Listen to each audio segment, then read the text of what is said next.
Welcome back to War Stories and Fairy Tales. I'm Scott, I'm your layman, and this is our history of war. Before we start, I want to acknowledge a battle, or more properly a war, that I managed to miss when we started talking about the Bronze Age.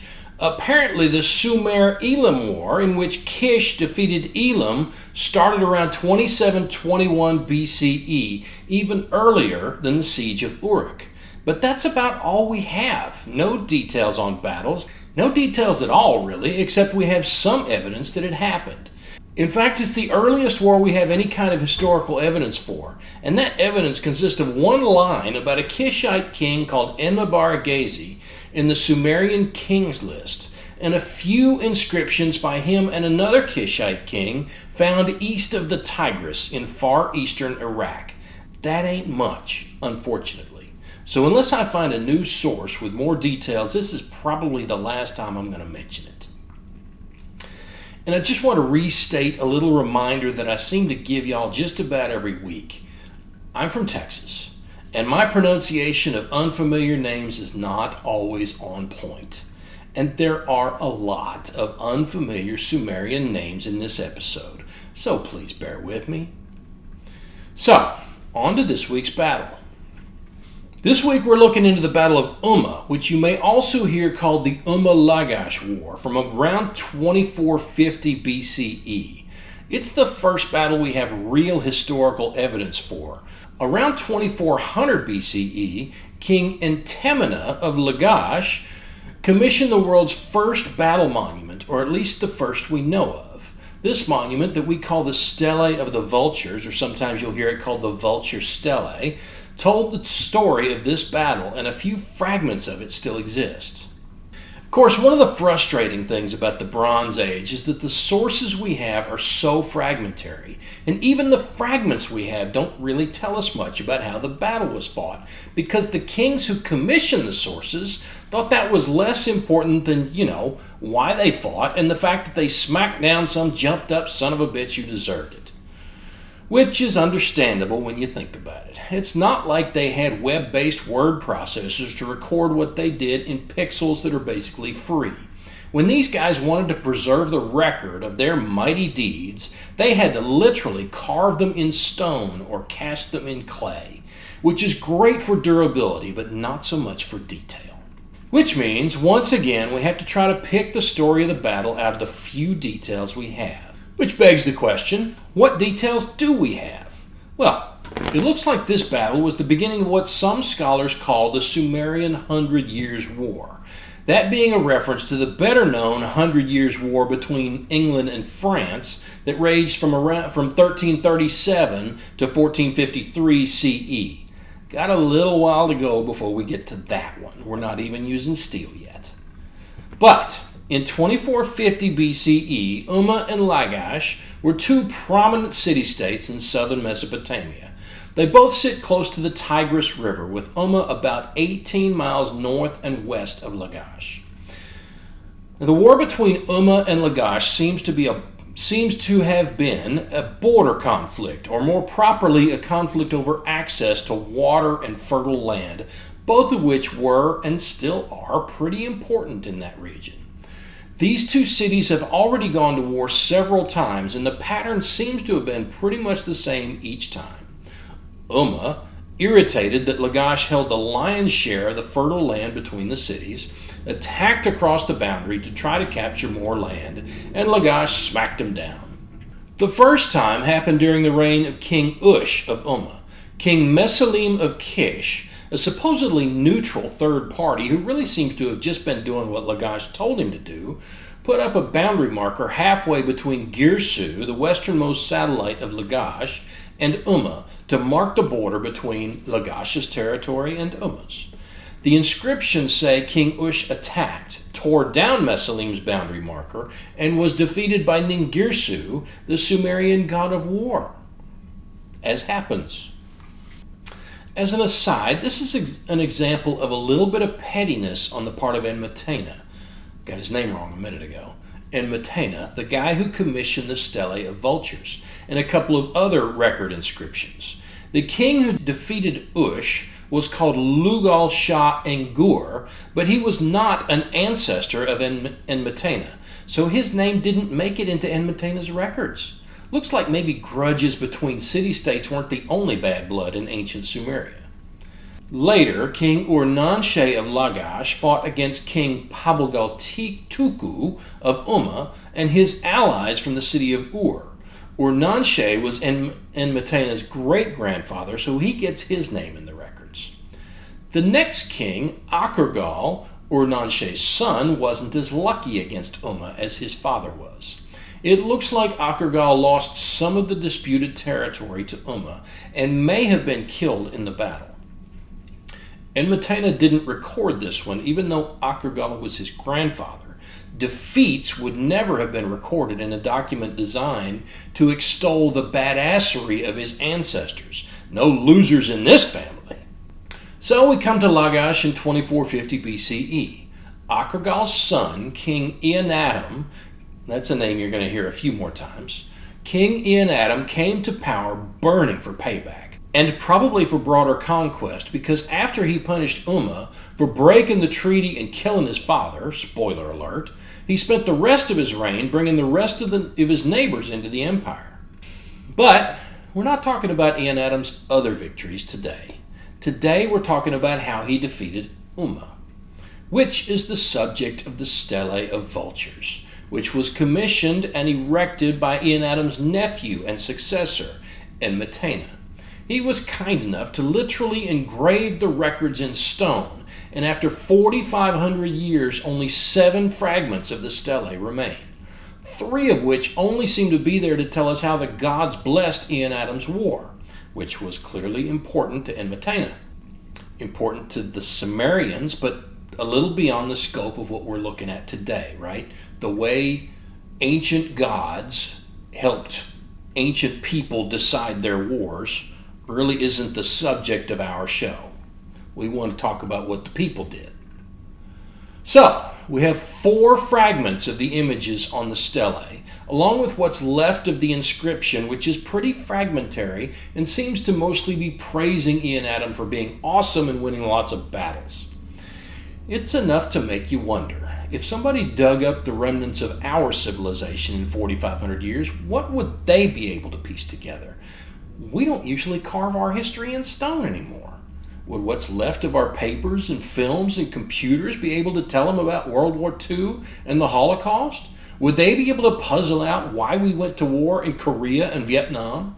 Would the global war on terror make any sense to them at all? Maybe I should be carving these lessons in stone instead of posting them on the internet. Yeah. Not really helpful, just an interesting thought. Time to quit bitching about my sources and tell the story of the Battle of Umma, which will require me to do a lot of extrapolating like always. So, let's get after it. No shit, there they were. The fragments on the back of the Stele of Vultures, the side we care about, show us a few images. The first one, soldiers marching in ranks in what looks like a phalanx of 8 or 9 men across and 6 ranks deep, with spears and axes leveled toward the enemy. A large figure leads them, presumably Eannatum. The second image, vultures or other birds of prey carrying severed heads and other body parts. Next, you have a pile of bodies with living naked men scrambling over them, presumably running away from the battle. Then you have another phalanx of soldiers, this one with their spears and axes on their shoulders, as if they're traveling rather than attacking. Again, Eannatum leads them, but this time he's in a chariot with a spear in one hand and a sickle sword in the other. The next section shows bodies being buried by men carrying baskets of dirt, with a priest to one side watering a date palm in what looks like a celebration of victory. Then at the very bottom of the lowest fragment all we have is a hand gripping a long spear that extends across the field to stab another large figure in the face. I'm not going to spend time reciting the inscriptions to you, but I will put the links to the images, analyses, and translations I'm using down in the show notes. They come from a site called Sumerian Shakespeare, if you want to go check them out. So what do these images tell us? The soldiers in a phalanx shows us how Eannatum's army fought. They're not in open order. They're not throwing weapons. They're not running at the enemy to join a wild melee. They're advancing in a disciplined formation, a type of formation we thought for a long time wasn't invented until the Greeks started using it almost 2,000 years later. This phalanx is a little different from the Greek phalanx, though. In the Greek phalanx, each warrior carried his own shield and spear. In this one, there are 9 soldiers visible, all wearing helmets, but only 4 shields, maybe 5 at the left end where the image is broken off. It's a little hard to see over there. Each shield has 6 spears sticking out from behind it, and each spear has 2 hands gripping it. This suggests a couple of possibilities to me. Either the guy who carved the image didn't understand what a phalanx or a military formation looked like, or only about half the guys in the front rank were carrying shields, and that was their only job. They're also advancing over the bodies of their enemies, so we know they were winning. This part also shows Eannatum leading his troops into battle, which is borne out by the inscription. Part of it talks about Eannatum being wounded by an arrow, but breaking the shaft off so he can continue fighting, establishing his street cred as a legitimate badass, just in case anybody looking at the stele hadn't already gotten the memo. The vultures and the bodies are probably just there to make it clear Eannatum and his men weren't there to play football. The second phalanx may show the army of Lagash pursuing their defeated enemy. I didn't find this conclusion in the analyses I looked at, so you'd be right to wonder why I think that. Hey Scott, why do you think that? Hey, I'm glad you asked. It goes back to a whole nother discussion of soldiers and how killing works, which will eventually get its own episode. As I'm sure you can imagine, it's a lot easier in general terms to stick an enemy with a spear than it is with a sword or a dagger. And it's a lot easier in general to stick him in the back than to have to look him in the eye as you stick him. Not to mention that throughout most of history, including today, most of his protection was in front of him. Because the more invincible a soldier feels, the more likely he is to stand his ground instead of running away. Even if he didn't have what we would call body armor, as it appears the Sumerians didn't, he at least had a weapon he could put between himself and his enemy, which means he and his buddies would want to keep as much of their weapons between themselves and the bad guys. Bad guys in this sense meaning any motherfuckers trying to kill me or my buddies, as they could. This would mean that the business end of most battles would look like the front lines standing as far apart as they could get away with and stabbing at each other with their spears. Which brings us to one of the big advantages of the phalanx.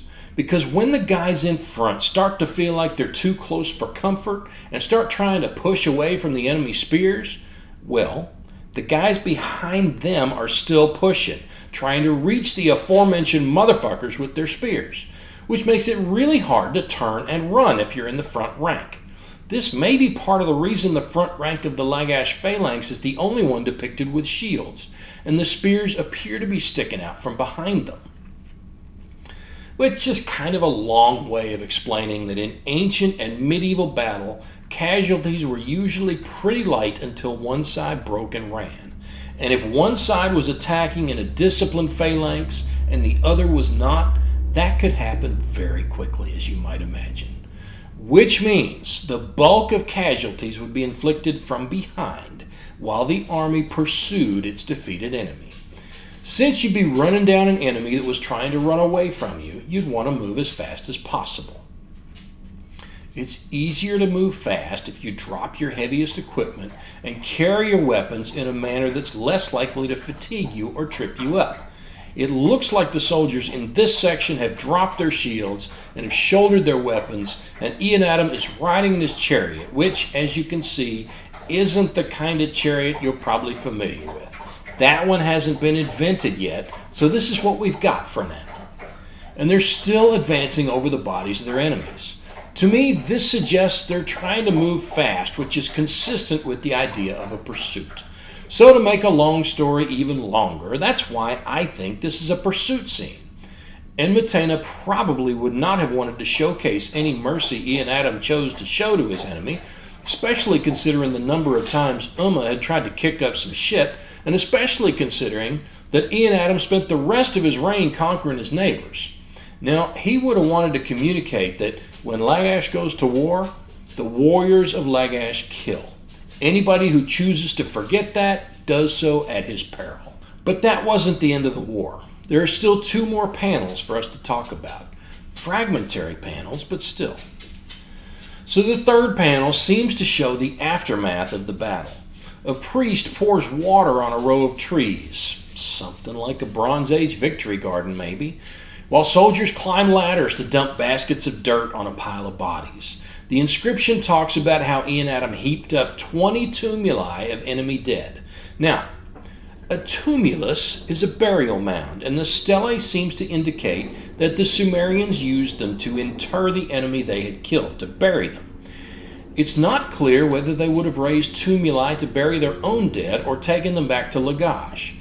Given the hot climate of Iraq, I would expect the first option is more likely. A body can't lie uncovered in the heat for very long before things start to get unpleasant. But none of these Sumerian tumuli have ever been found, so it's hard to say for sure. That brings us to another question. How many dead would have been buried in a tumulus? It seems like Enmetena expected his audience to understand that 20 tumuli represented a big number of dead, such that he didn't need to provide a more specific figure. But knowing this number could help us understand how big this battle was. So the sources I looked at estimate Umma's casualties at around 100 or 200, the bulk of their army. It's possible, but that seems a little low to me if the 20 tumuli figure is accurate. 200 dead would mean 10 guys in each tumulus. Now, the fact that we've never found one of these tumuli supports the idea that they were small. That would make them easy to destroy and hard to find after 4,500 years. But that doesn't really support the image of soldiers having to climb ladders to cover the piles. Just pulling numbers out of my ass, you could lay out 10 guys in a row 20 or 25 feet long and 6 feet wide. Even if you pile up 6 feet of dirt over them, the pile is still less than 8 feet high. Even less than that if you dug a trench to lay them out in. So maybe you pile the bodies up 3 deep. That's maybe 4 feet high. Now you need a ladder to pile dirt 6 feet on top of them. Seems to me 200 is about the lowest we can go to get to 20 tumuli. But remember when we talked about the siege of Uruk? A city that could put 300 trained and equipped soldiers into the field might send 3,000 people out in total, many of whom would march with slings or hunting spears, and many of whom would be there for support with no weapons at all. The records of the day wouldn't have counted these, only the trained soldiers would have mattered. But a pursuing army wouldn't have made any distinction between some guy that was holding a bronze-tipped spear a few minutes ago and the kid carrying his water bag. When that line broke, both of them would have been fair game. So maybe the figure of 200 represents only the trained soldiers and the real number was much higher. But that's all guesswork. One of the advantages of not being a historian myself is I'm not bound by any kind of professional ethics. I can tell you what I think, even when there's no concrete evidence to support it. And at any rate, the number of casualties is interesting as an indicator of how big the battle was, but it isn't that important, especially given how little else we know about this battle. It wasn't big enough to cripple Umma, because as soon as Eannatum finished conquering his neighbors and died, I get the sense it might not have happened in quite that order, they started fighting over the disputed territory again. But for now, Eannatum is still very much alive and just getting started on his career of conquest. And there's still a whole nother panel at the bottom of the stele that we haven't talked about yet. And this panel is the one we have the least of. But it's interesting because it might show another part of the battle, or maybe a second battle in the same campaign. All we have is the very top of the panel, which shows a hand, one hand, holding a long spear that stretches across the field to stab some guy in the face. There's just enough there that we can see the guy getting stabbed is portrayed as larger than the other guys around him, just like Eannatum is bigger than everybody around him everywhere he shows up. It seems like this probably means this poor bastard who's taken a spear to the face is the king of Umma, whose name at that time was Usurdu.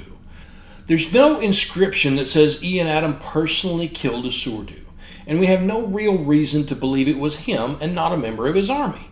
But Usurdu isn't named again, and the next king of Umma we see named is a guy named Enkale, who was probably elevated with Eannatum's approval. So, it looks like there was another battle, possibly at the walls of Umma, or even a sack of the city itself. We'll probably never know for sure, but whatever Eannatum did here, it was enough to bring a new king to power in Umma, and at least keep the city quiet until Eannatum wasn't a threat anymore. In that sense, at least, we can call Umma a decisive victory for Eannatum and Lagash.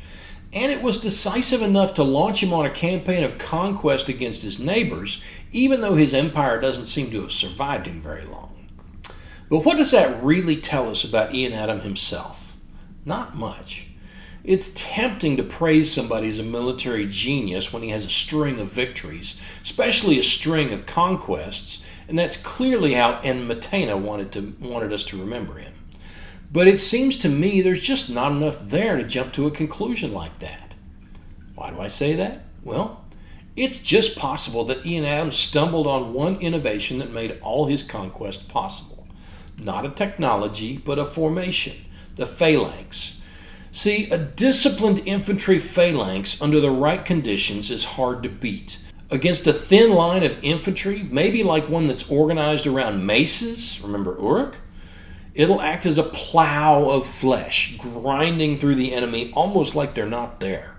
The combination of shields for protection, spears for offense, and multiple ranks of depth to give the charge momentum will make it damn near unstoppable against an enemy that's not organized specifically to stop it, like another phalanx.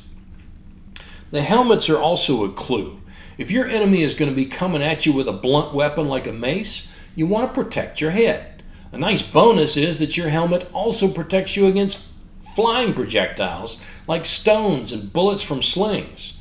A little less protection from arrows and javelins, but certainly better than a bare head. And in a very real sense, the feeling of being protected is at least as important as the fact of protection.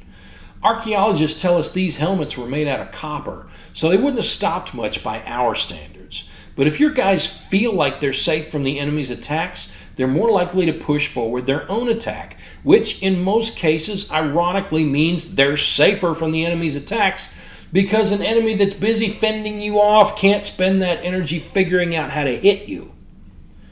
So, Eannatum's genius may have been simple as figuring out how to organize his army to overwhelm the armies he was likely to face.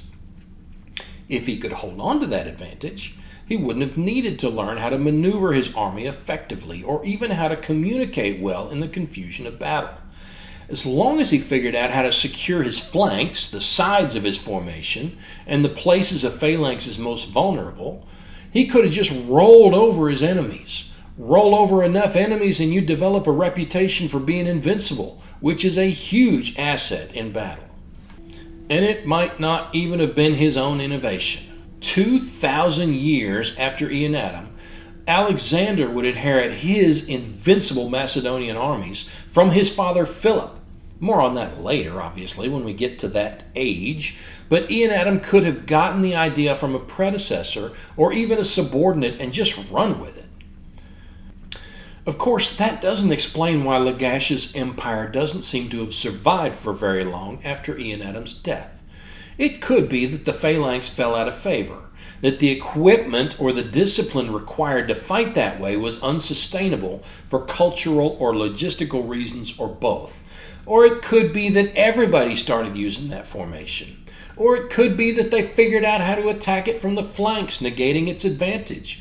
Or it could be something else I haven't considered here. Whichever is the case, the Stele is the only source I know of that shows Sumerian troops using a phalanx-like formation. So we just don't know enough to say for sure. If anybody knows a time traveler, please let them know. I'd love to borrow their machine for a while. So, that's the Battle of Umma. What about our scorecard? Well, you see I didn't bring it this time. Instead, we have our principles of war here.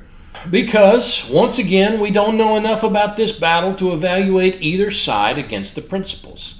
Anything I come up with will just be coming straight out of my ass. So I'm not going to do that to you this week. So, next time, we're going to jump forward another 100 years to the Battle of Uruk. Not the Siege of Uruk. This one's the Battle of Uruk, 2334 BCE. And the earliest empire builder most of us have heard anything about. His name is Sargon of Akkad. Not because nobody was fighting during those 100 years, but because the stories of those battles have been lost to us. Till then, I'm Scott, reminding you to piss when you can. See you next time.